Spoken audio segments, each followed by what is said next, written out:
சங்கத்தினுடைய நோக்கங்களை 3 விதமாக பிரிக்கலாம். ஒன்று, இந்த நிறுவனம் உருப்படியாக செயல்பட வேண்டும். உருப்படியாக செயல்பட்டால்தான் அது ஆற்றக்கூடிய சேவை என்பது இந்த மக்களுக்கு எப்போதும் போல் தொடரும்.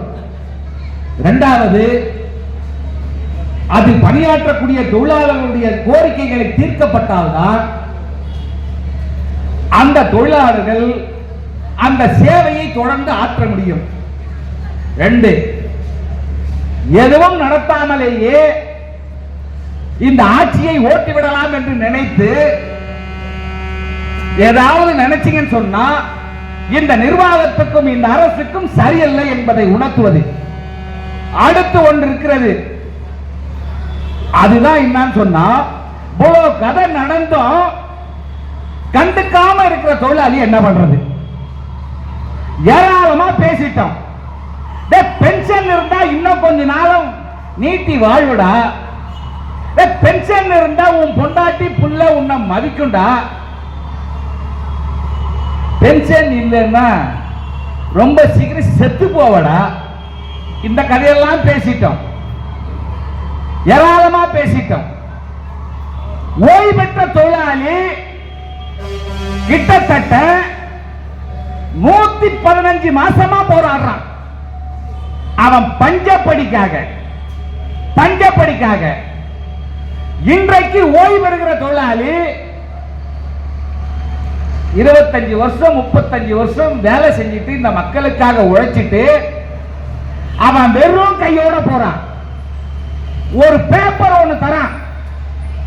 அந்த பேப்பர்ல என்ன சொல்றான்னு சொன்னா, நீ இந்த தேதியில இங்க வேலைக்கு சேர்ந்த, நிர்வாக அரசு திட்டத்தின்படி சட்டத்தின்படி விதியின்படி நீ 60 வயசுல ரிட்டையர் ஆகிற, அந்த தேதி இன்னைக்கு வந்துச்சு, இந்த எட்டை காலி பண்ணு, உன்னை விடுவிக்கிறேன். அதுக்கு பேர் ரிலீவிங் ஆர்டர்.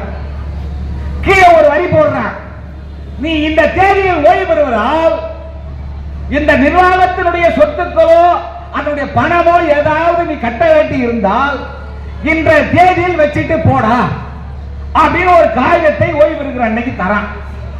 சரிவா, ரிட்டையர் ஆகும் போது உனக்கு எனக்கும் உறவு இல்லைங்கிறத சரி சொல்லிட்டு கொடுத்துறேன். ஆனால் ஓய்வு பெறுகிற தொழிலாளிக்கு சேர வேண்டிய பிஎஃப்ஓ கிராஜுவேட்டியோ அவன் லீவு பணத்தையோ இன்னைக்கு வரைக்கும் தரலையே. சாவராண்டா. கிரீடம் மட்டும் உனக்கு, இழப்பு அத்தனைய தொழிலாளிக்கா சொல்றேன்ல. நான் ஓடி வழங்கி விட்டேன் முதல் கையெழுத்தை பெண்களுக்கு இலவசமாக பஸ் வைத்து. என்ன உனக்கு இழப்பு? உனக்கு என்னடா இழப்பு? தொழிலாளி தானே இழப்பு. அவன் பெட்டாவை இழந்தான், உழைக்கிறான், பெண்களுக்காக உழைக்கிறான். அவங்களுக்கு ஓசில பஸ் போகுது, அவங்களுக்கு இலவசமா பஸ் ஓட்ட சொல்ற, அதெல்லாம் கரெக்ட். அதுக்கு டீசல் ஒப்பனா போடுவான், அதுக்கு பேப்பர்ஸ் டயர் எவனா வாங்குவான்? அரசு கொடுக்கணும். அதைத்தான் சொல்லுது சிஐடி. இந்த கூட்டமைப்பும் வரவுக்கும் செலவுக்கும் இடையில் இருக்கிற வித்தியாச தொகையை எண்ணி வச்சா தாண்டா மாசம் மாசம் வண்டி ஓடும்.